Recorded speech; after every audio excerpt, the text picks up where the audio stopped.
लेके भतारे सखी सौतीन के सुते रे।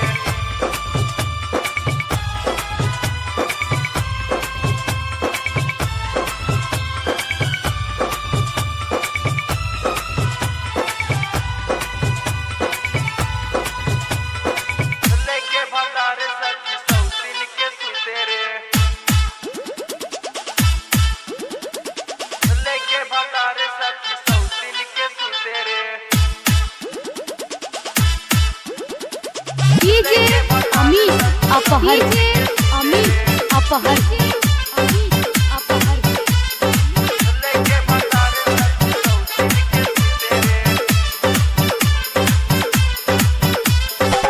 लेके भतारे सखी सौतीन के सुते रे। सौतीन के सुते रे। सौतीन के सुते रे। लेके भतारे सखी सौतीन के सुते रे। लेके भतारे सखी सौतीन के सुते रे।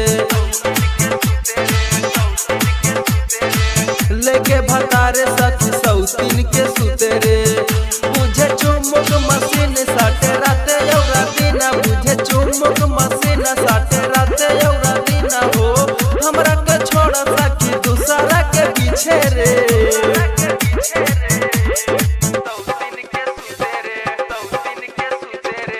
लेके भतारे सखी सौतीन के सुते रे। लेके भतारे सखी सौतीन के सुते रे।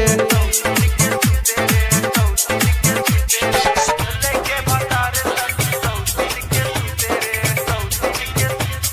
सौतीन के लेके भतारे सखी सौतीन के सुते रे। सौतीन के सुते रे।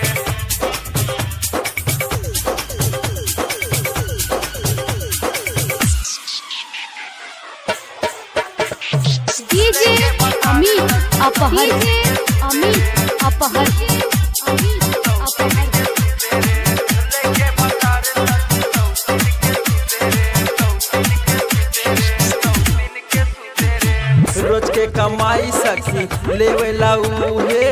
सौतीन के खाना वकरा लागल बा मुहे।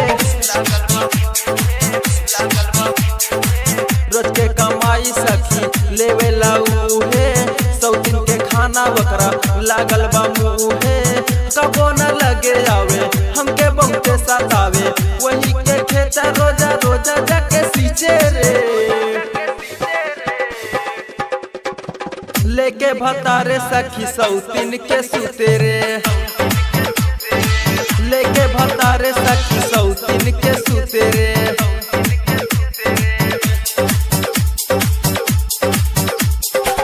लेके भतारे सखी सौतीन के सौतीन के सौतीन के सौतीन के सौतीन के सौतीन के सौतीन के सौतीन के सुते रे।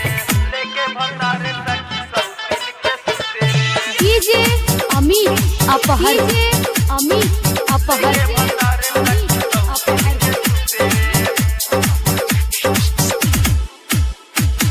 सौतीन के संगे जाके सखी उसूते। हमरो दर्द सखी कबो न बूझे।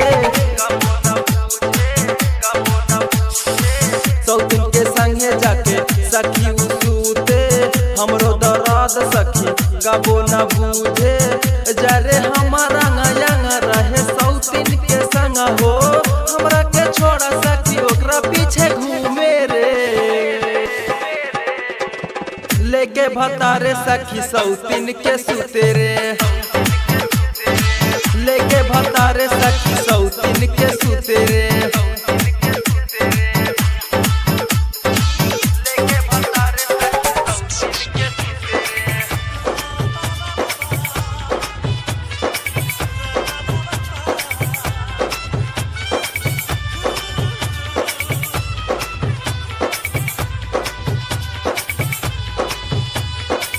लेके भतारे सखी सौतीन के सुते रे। डीजे अमित अपहर अमित अपहर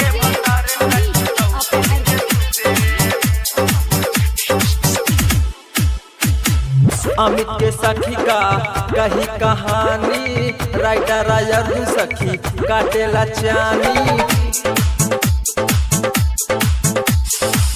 अमित के सखी का कही कहानी राइटर अर्जुन सखी काटेला चानी। दिया बैसन सवाद भूल जाइबा तू आजा हो हमरा के जाके सखी तबे उ त पूछे रे।